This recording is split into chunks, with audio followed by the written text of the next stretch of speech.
Ik viena sieviete sasniedzot kārtējo gadu desmitu redz un jūt, kā mainās viņas ķermenis. Nenoliedzami jaunākas nekļūstam un ap gadiem 40 būtu jāzina, kas ir menopauze, laiks līdz tai un kā ar to vieglāk tikt galā.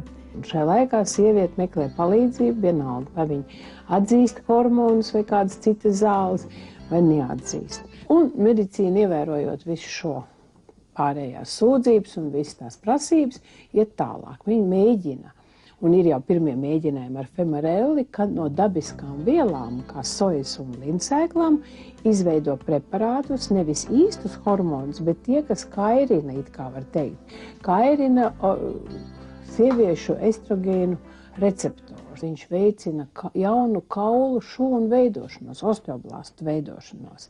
2007. gada 13. oktobrī profesore Lila Nachtigala, bijusī Ziemeļamerikas menopauzes biedrības prezidente un vadošā speciāliste sieviešu veselības jautājumos, 7. Eiropas ginekoloģijas biedrības kongresā prezentēja savu nozīmīgā kliniskā pētījuma rezultāts par asins sarecēšanu un femarelli.